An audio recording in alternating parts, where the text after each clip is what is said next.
竟敢偷！大火仙人，留活口，你们真是胆大包天！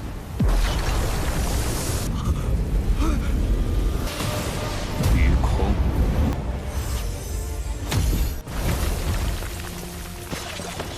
犹如此重。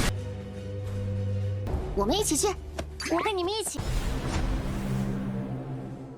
Halo guys, welcome back to Kobe Movie. Dan kita masuk ke part 169 Lian Shishuan ya guys, episode 171 yang hari ini bakalan seru banget karena akan terjadi sedikit perang besar. Wow, kok bisa guys? Perang besar yang dimulai oleh Suyang dan para muridnya. Seseru apakah perang mereka? Ini semua bisa terjadi karena kemarin si Suyang diserang oleh sekelompok orang yang diketuai oleh pria yang bernama Luo Hongye. Si Luo Hongye ini salah incar musuh guys. Mentang-mentang Suyang di ranah tak pemurnian Qi, maka dia diremehkan dan bakal dia dihabisi katanya.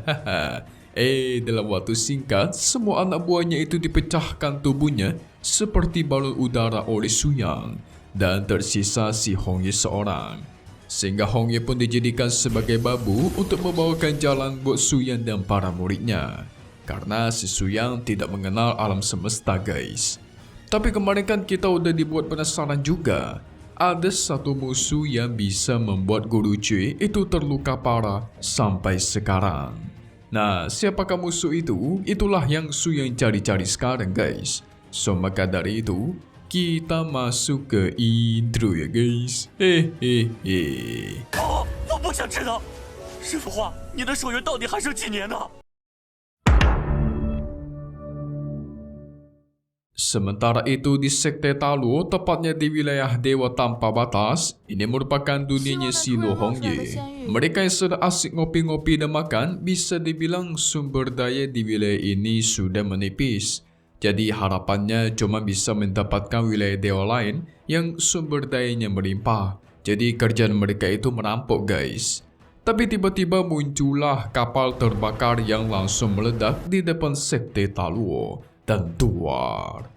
Ledakan itu sampai menciptakan kebakaran di sekitarnya yang ternyata itu adalah ulah dari Suyang dan para muridnya guys.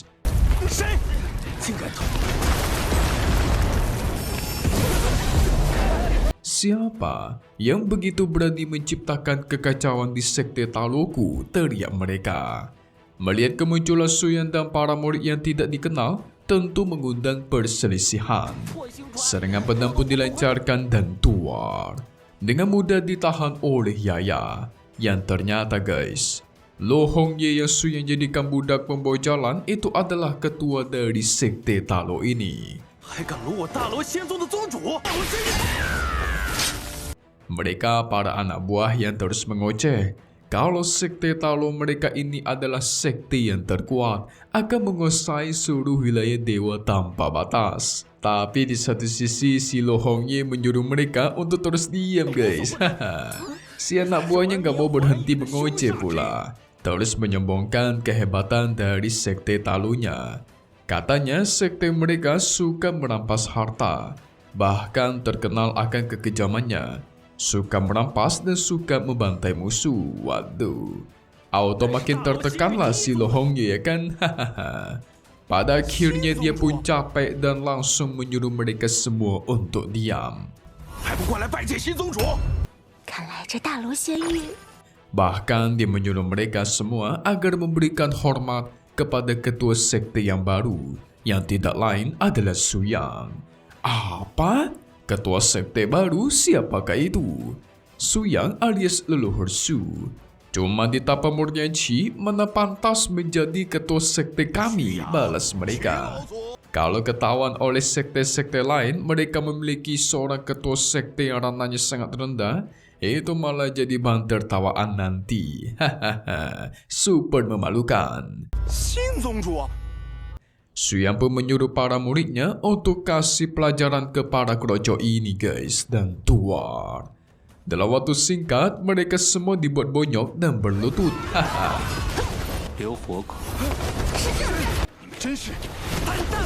Tapi ini para bandit masih tidak mau menyerah. Mereka memastikan walaupun sudah tertangkap, nanti teman-teman bandit lain dari seluruh wilayah Dewa Tanpa Batas itu bakalan datang untuk balas dendam. Wadidaw. Itu malah makin membuat Luo Hongye takut guys. Dia terus memohon dan berlutut kepada Su Yang agar memaklumi para anak buah bodohnya ini. Yang pasti seluruh sekte Talo sekarang akan dikuasai oleh Su Yang. Bahkan jikalau perlu, satu wilayah Dewa Tanpa Batas akan menjadi milik Su Yang sepenuhnya. Tapi ada satu hal yang mesti diingat. Di wilayah Dewa Tanpa Batas ini ada banyak sekali sekte. Kalau Su Yang memiliki anak buah yang sedikit, akan sangat sulit mendudukan semua sekte di wilayah ini. Ya nggak perlu juga sih guys. Su Yang pun menunjukkan kemampuannya memanggil black hole atau lubang hitam yang super besar di atas langit. Buset, black hole ini bisa menghancurkan satu dunia wilayah tanpa batas kalau dia mau guys.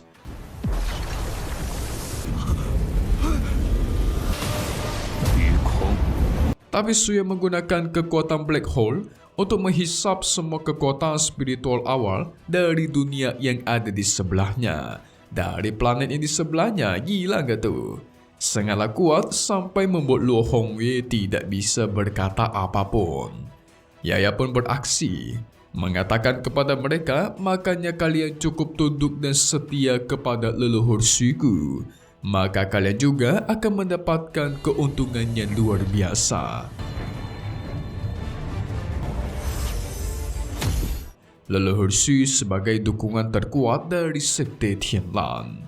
Barulah dari situ para bandit dan para keroco bersumpah setia akan tunduk kepada Su Yang. Hehehe. Gini nih orang-orang ya guys. Giliran dikasih lihat kekuatan baru dah pada tunduk. Tadi mah ngeremehin ya kan.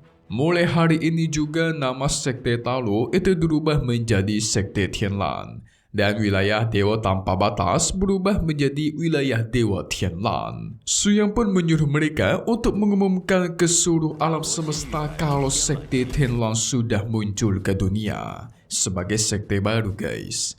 Singkat cerita, Luo Hongye menjelaskan kalau wilayah Tianlan mereka sekarang itu sedang mengalami krisis dan berbahaya karena dipenuhi oleh para bandit. Tapi itu tidak masalah. Di sekte Tianlan, semua kedudukan itu setara guys. Mau itu ada manusia, iblis ataupun bandit, semua itu harus setara. Makanya para pengikut Su Yang itu rasanya berbeda-beda. Yang penting kekuatanlah yang diutamakan guys. Tapi ada satu syarat yang tidak boleh dilanggar. Anggota sekte Tianlan tidak pernah boleh menyerang temannya sendiri. Hanya boleh menyerang lawan. Merampas atau mengalahkan lawan adalah hal yang biasa. Tapi kalau melukai sesama teman, maka harus siap untuk dihukum dan dihabisi. Mantap!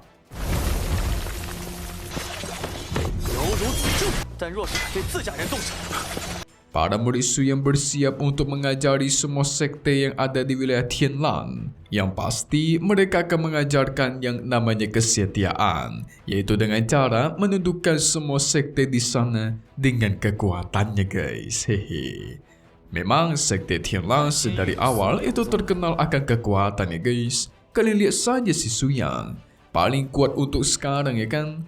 Nah, di wilayah Dewa Tianlan ada tempat yang disebut juga sebagai Laut Utara. Karena katanya Lian Sui dulu pernah tinggal selama ribuan tahun di wilayah laut, jadi dia sangat familiar dan akan mengurus wilayah Laut Utara. Sementara wilayah barat yang dipenuhi oleh bandit kejam, itu akan diselesaikan oleh Liu Dongmei dan Si Luoxian. Wilayah selatan dipenuhi oleh hutan yang lebat. Pasti ada banyak sekali binatang beracun dan binatang-binatang ganas.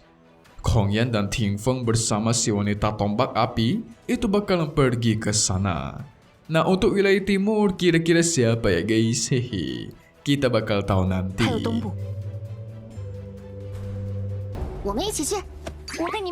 Singkat cerita, semua murid mulai melakukan tugasnya masing-masing. Su Yang dihampiri oleh senior Pu Fan. Haiya, baru hari pertama pembukaan sekte Tianlan tetapi sepi sekali ya, kata sang senior. Dia merasakan waktu berlalu sudah begitu cepat. Dulu sekte Tianlan di alam bawah Dewa Hongmeng tidak memiliki gerbang sama sekali. Setahun lebih tiba-tiba sudah berada di wilayah Dewa Tianlan. Memang Su Yang ini sangat mantap. Jadi sebenarnya kedatangan dari senior Pu Fan ke sini itu pengen pamit pergi guys. Karena dia merasa sudah waktunya untuk pergi keluar dan bersenang-senang. Tapi sebelum itu sang senior yakin pasti Su Yang pengen mencari dalang yang sudah melukai guru cuy mereka. Nah cuman guys, yang namanya alam semesta bintang itu kan luas ya. Su Yang itu gak bakal bisa berkeliling alam semesta bermodalkan cuma mendungangi si Yaya doang. Jadi senior Pu Fan menunjukkan ada sekitar 100 kapal yang sudah dia kumpulkan selama ini bersama dengan guru cuy. Di sini Su Yang diperbolehkan untuk memilih kapal manapun yang dia suka dan tuar. Su Yang memilih satu kapal yang cukup unik,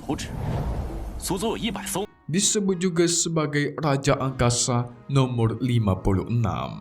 Raja Angkasa sih sesuai dengan nama Su Yang. Tapi nomor 56 kenapa ya? Harusnya ada secret atau rahasianya guys. Seperti apakah bentuk kapal aslinya?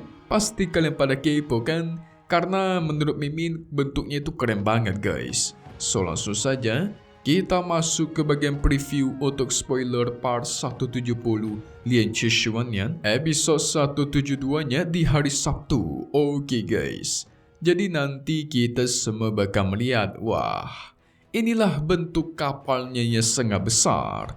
Besar sekali, memiliki desain kepala naga di depannya, keren. Sesuai dengan namanya guys, Raja Angkasa. Tapi tidak lama dari itu, Qingxu melaporkan kalau batu spiritual dan harta karun di gudang Tianlan mereka itu hampir hancur semua dan mulai kosong.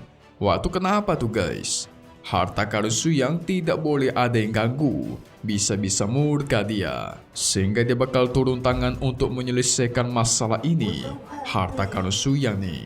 Kita bakal menyaksikan pertarungan Su Yang dan senior Pu Fan melawan sosok cukup kuat di tengah laut. Sepertinya mereka inilah yang merampok hartanya Su Yang. Wah, Su Yang combo dengan seniornya guys. Jujur Mimin kepo nih, ingin melihat seperti apakah kemampuan dari si senior Pu Fan. Sekuat apakah kalau dia bertarung guys? Kalian juga pasti penasaran kan, belum pernah melihatnya. Kalau kekuatan Su Yang mah kita udah sering ya kan, hehe, yes. Kita tunggu lagi di part 170 Lian Chishuanyan ya guys. Di hari Sabtu seperti kata Mimin. Satu hal yang pasti cuma di sini, Kobe Movie. Thank you buat kalian semua nonton dan selalu support channel Mimin. Semoga kalian semua sehat selalu ya. Mimin pamit undur diri dulu. Kita bakal ketemu lagi di video-video selanjutnya. Oke kalau gitu, see you guys.